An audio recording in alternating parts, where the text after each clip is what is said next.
running the Voodoo Down.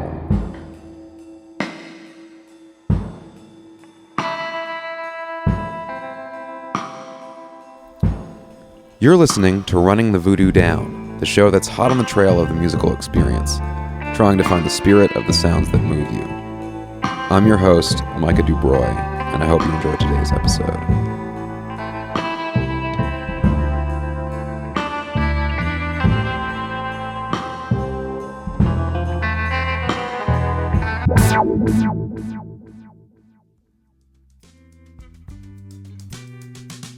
Thank you for joining us for our inaugural episode, The Beat Down. It's about an experience that turns out to be almost universally shared by musicians everywhere. That creeping, sickening tipping point from excitement, sweet, I'm gonna get on stage with my teacher and rock out and become famous, to total panic.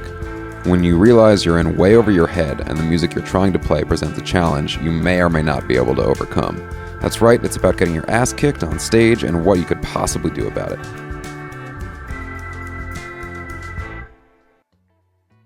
My name is Chris Viberts, and I started playing guitar when I was 13 years old, and now I'm 40 years old, and I've been doing music ever since, and actually doing music as a career. Chris is a multi-instrumentalist, a performer, producer, and a composer. He runs his own studio and writes for TV and film. After talking to a number of musicians, it became clear that getting in over your head is really almost a coming-of-age moment. And in Chris's story, it coincides with maybe a more typical and iconic milestone of maturity. You know, I believe I was 16 because I think I had just gotten my license, and I got my license like the day I turned 16 because pretty much from when I was 12 years old, I couldn't wait to get my license. I'd been taking lessons from my teacher, Tom, since I was 13. And basically the story was that I was going to see him play. It was one of these county fairs that was happening. It was summertime. So it was probably one of my first solo, adventures on my own, in my own car with my license. My teacher, he had like a band that did sort of oldies and 50s and blues and that kind of stuff. So yeah, I was excited to go check out his band. You know, I was chatting with them a little bit, and all these different rides were there. I'm like, hey, I hadn't been on, one of these twirly around kind of rides since I was probably, like 10 or 11. So I was like, hey, I'm going to go on this ride. It was, it wasn't even like the one where you like stick to the wall and like people's vomit like goes past you as you're like stuck to this wall and you can't, I think they called that the rotor or something. I didn't even want to go on that thing. It was milder than that, but yeah, something in a cart, went around in a circle, and I got off, and I was so nauseous, and that had never happened to me before. I didn't throw up, but I was, right there on the verge, and I make my way over to where my teacher's band is going to play. I got there, and my guitar teacher comes down. He's like, hey, our bass player, actually, he had to just go to the hospital. He had something wrong with his hand, he had an infection, and he had to split. And I was like, oh, that sucks. He's like, we need you to play bass.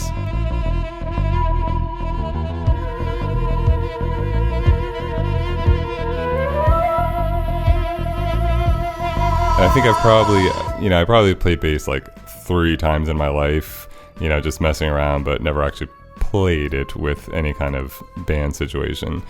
Not to mention, I didn't know any of their songs. They're all, I probably heard them a million times on the oldie station driving to church or something with my parents, but never actually aspired to learn any of these songs.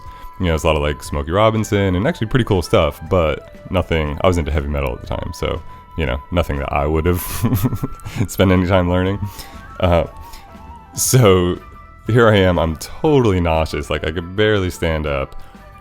I don't know any of these songs. I really don't play bass, and they're going on in like 3 minutes. And they're like, hey, you need to get on stage with us.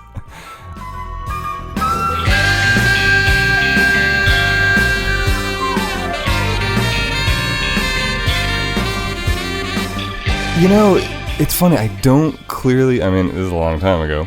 I don't clearly remember the end. I feel like I remember getting up there, remember putting on the bass. I think the bass was black. It wasn't my bass. It was the bass player's bass. I remember strapping it on, like just trying to go, okay, here, there's G, third fret, there's the dot. Okay, I got that. I can work it from here.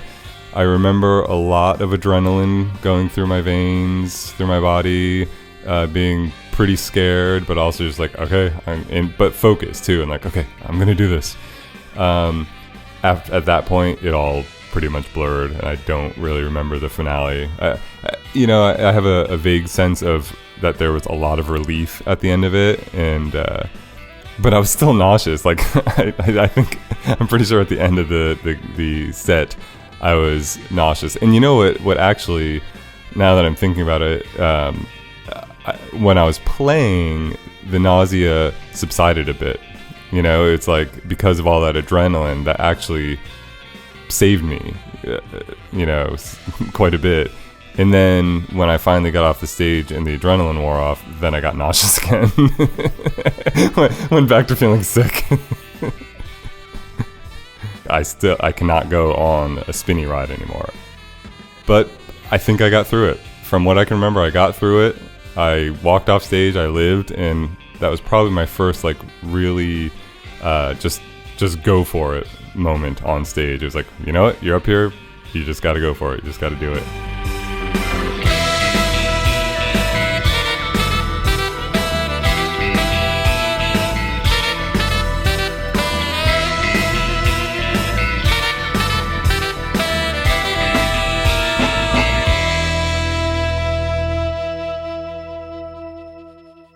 And that's maybe a stereotypical moment in any young musician's journey. But getting your butt kicked isn't limited to adolescence. It can happen in all sorts of different ways and in all sorts of different situations. It's the kind of thing that's always hanging over your head if you're not careful.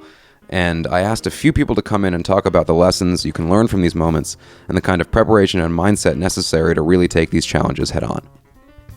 So my name is Tiffany Austin. I am a Bay Area vocalist. I've been here about 4 years, and I try to keep my music diverse. I've been in funk groups locally, all the way to jazz, soul. I guess generally, like, getting my butt kicked on stage I feel like it's when I'm not prepared enough. And I think preparation is like a lifetime experience, There's just so much I know that I want to accomplish with my voice technically, and then also just with being connected spiritually, like to the music and what's happening for me emotionally, and also what's happening with the audience. There's kind of some emotional soup you have to swim through. So yeah, just being prepared and connected, for what's coming. Can kind of help you avoid those butt kick situations. But gosh, hi Mom. So the story I'm going to tell you is the first time that I did a full show's worth of Great American Songbook tunes. Before that, I'd been living in Japan for about 2-3 years, and I just kind of was mercenary about it, just doing pop gigs and soul gigs and just work for hire things. But I didn't really study jazz. I really hadn't listened to a lot of music in that genre other than Ella Fitzgerald, who I was just completely obsessed with. So when I got called for the gig, I was like, yeah, that sounds great. I listen to Ella. I know all about jazz, right?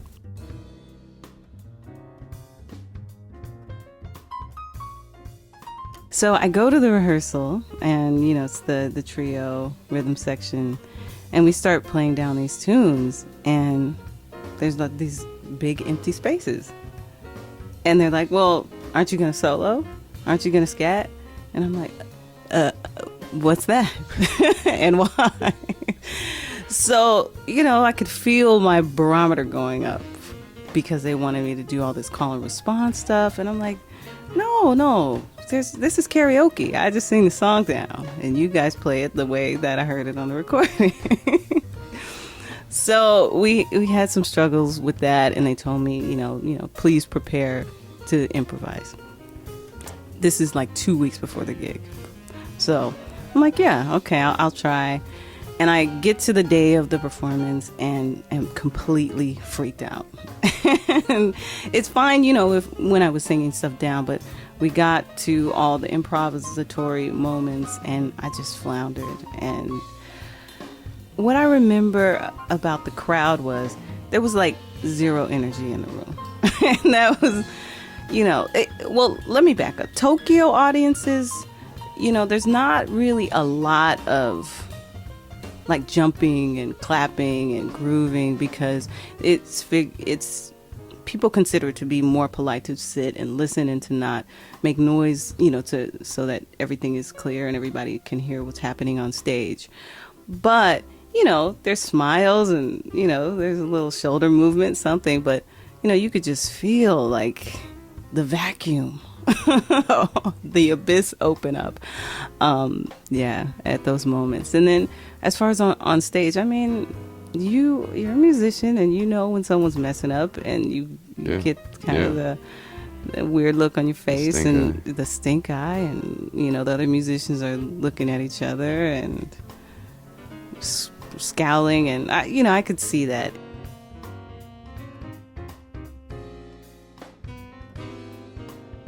So afterwards, I got off stage feeling really dejected about myself.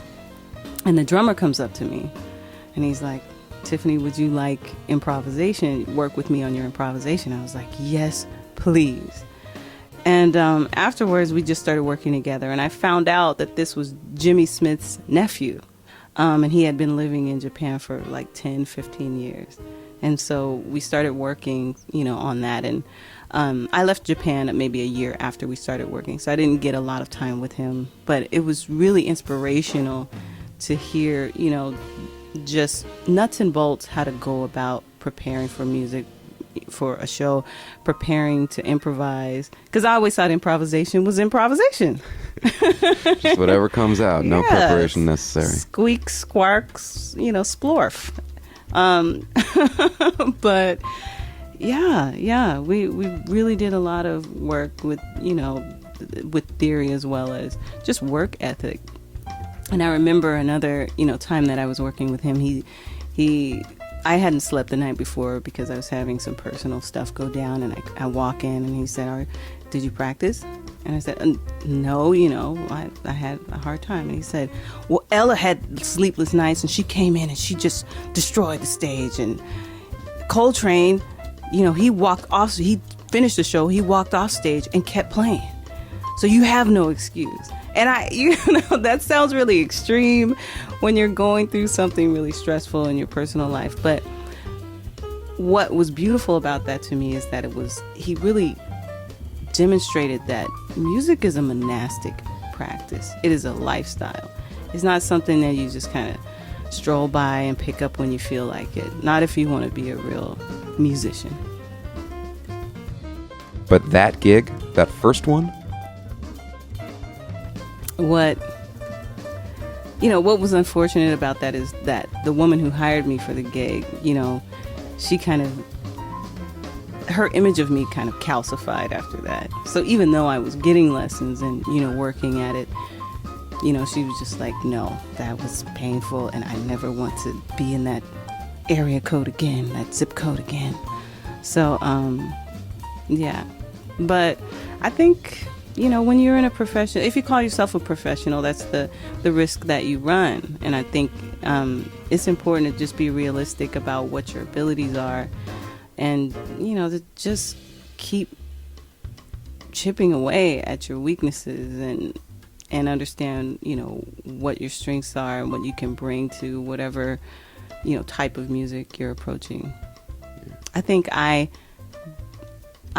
didn't really understand what went into singing that type of music. And as kind of a fresh, I guess a pseudo-professional at that time, I don't know, a fledgling professional. I was just starting to get paid for things. I thought you just sang karaoke. The band was karaoke. You sing the song like the recording. And the audience was wallpaper, and then you get a check after. Great, thank you. And, thankfully, somebody checked me on that.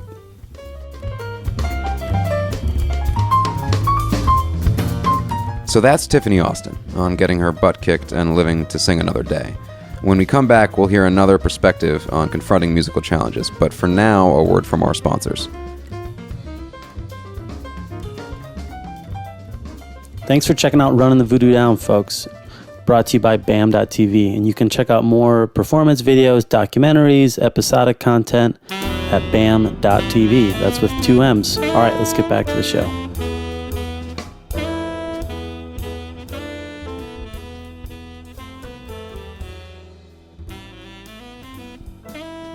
Welcome back. You're listening to Running the Voodoo Down. I'm your host, Micah Dubroy. In this second half, I asked a hard-working tenor player about his take on getting in over his head musically. My name is Tony Peebles. I'm a saxophone player in the Bay Area. I moved from Philadelphia about 5 years ago, and I'm born and raised in Hamilton, Ontario, Canada. So I basically make my living as a performer out here, playing in a variety of different groups, and I teach as well.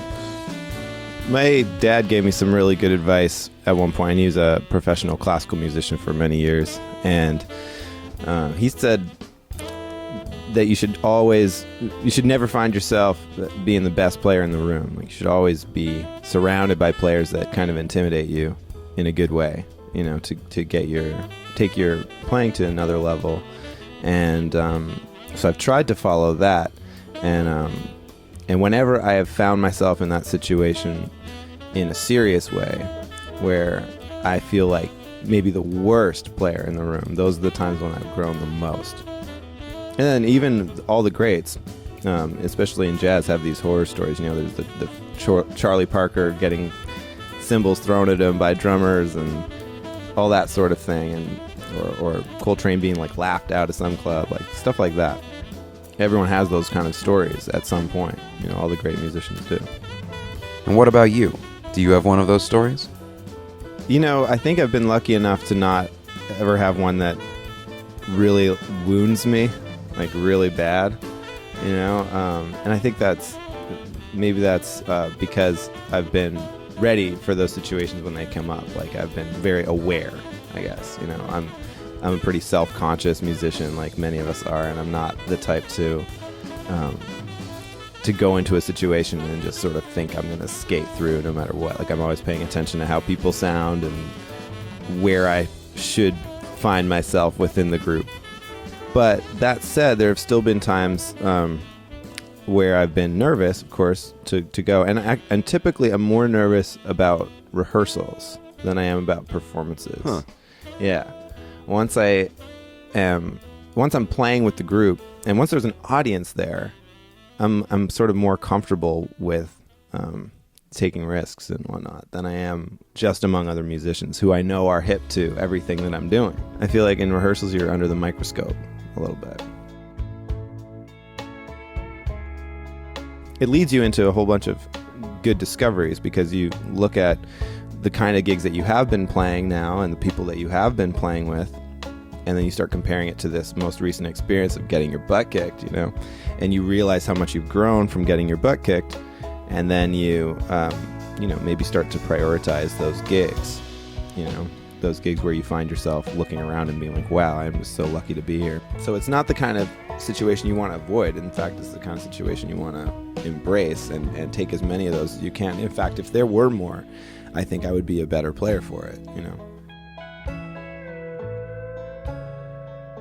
Mm-hmm. Do you feel like you're ever going to get to a point where sort of this feeling of needing to prepare, needing to like really push yourself is going to stop? I hope not. I don't think so. I think that what comes with that is with more experience, like getting your butt kicked, and is an added level of comfortability every time you're playing, you know, and every time you're in that situation. And so I think that you kind of create new plateaus for yourself, like in a good way. You create new levels that you're willing to play at all the time, or that you're ready to play at all the time. And but I don't think the pushing yourself or even feeling like you're getting your ass kicked, I don't think that ever goes away, you know. Look at like the great players playing with themselves. Like I'm thinking of when Joshua Redman plays with Brad Mehldau in a duo, do they not feel like they're kicking each other's ass a little bit? I'm sure they do. Even though they both have tons and tons of shit together, it's not the same shit. So, you know, and that's another thing to like figure out, I think, as a jazz player, is that there's always this tendency to like listen to other players that play different than you, and you think that that's better. But it's sometimes it is. Sometimes it's just full on better. Sometimes they have all the shit that you have together and more. But sometimes it's just that they have different shit together. Like, I've had that situation happen where I think I'm playing with somebody who is much, much better than me, you know? I mean, it's so silly to even think about it in those terms. I guess that's the idea. Those terms will start to go away. The idea of just playing good, playing better, playing worse, you know? And it ends up just being about what you're expressing and like how well you're expressing it.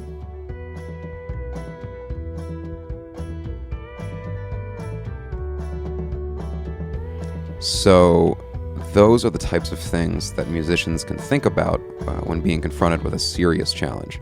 And there are so many different ways they can emerge. I asked Tiffany what it feels like during the moment itself, when the water is rising and things are not going well. Panic and chagrin. Because as a vocalist, you know, I personally feel like my job is to kind of be this hub or this point of connection between many different things, right? You have the music, the history of the music, you know, kind of like almost the future of the music. You have the band that, you know, you're communicating with, and you want to make space for them also to step forward, you know, if there's a piano solo.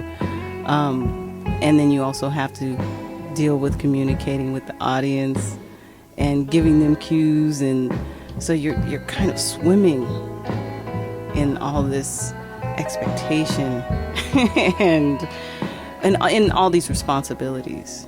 And so when you drop that ball, or there's something, a curveball comes at you that you're just not prepared for, I mean, that can just be terrifying and heartbreaking for someone who calls himself a professional.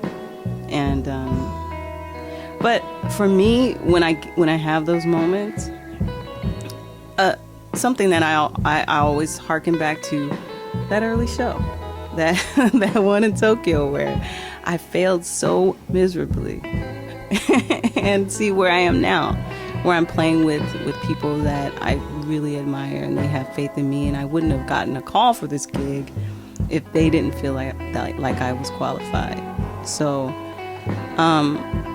you know, I just try to step my energy up and not try to be, I think it's really easy to get into this feedback loop of terror when you're on stage.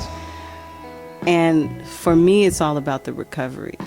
So, for example, if I break, my voice breaks, or a joke doesn't land, or I'm asking people to clap and their arms are dead at their sides, I just pivot, you know. I'm like, okay, I'm going to redirect energy.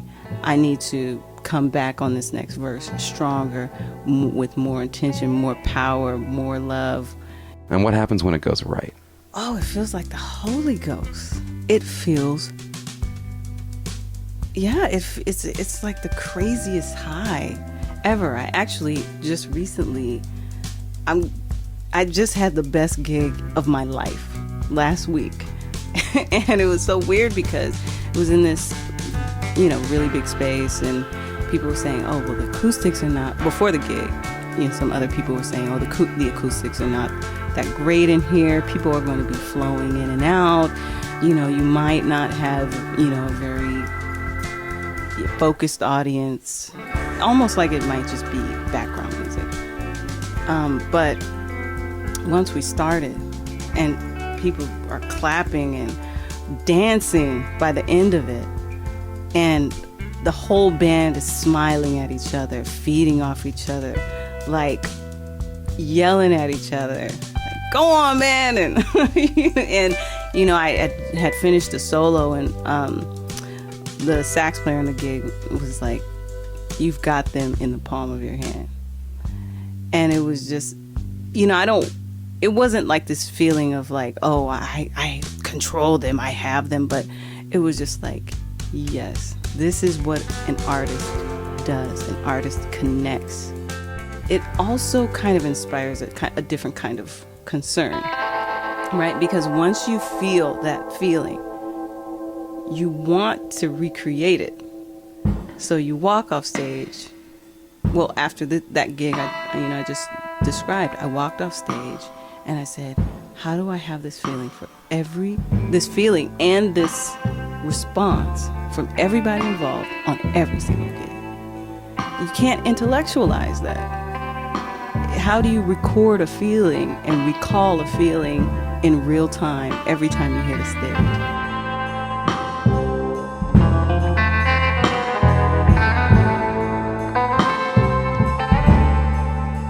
And that's maybe the biggest challenge of all. Thank you for listening to today's episode on being an over your head on stage and fighting the good fight to come out on top. I'd like to thank all of my guests, Chris Vibberts, Tiffany Austin, and Tony Peebles. The music today was provided by Chris Vibberts, The Tectonics, Kelly McFarling, and Benjamin Andrews. Our theme music was composed by Benjamin Andrews. Once again, I'm Micah Dubroy. Thank you for checking out Running the Voodoo Down on BAMM FM.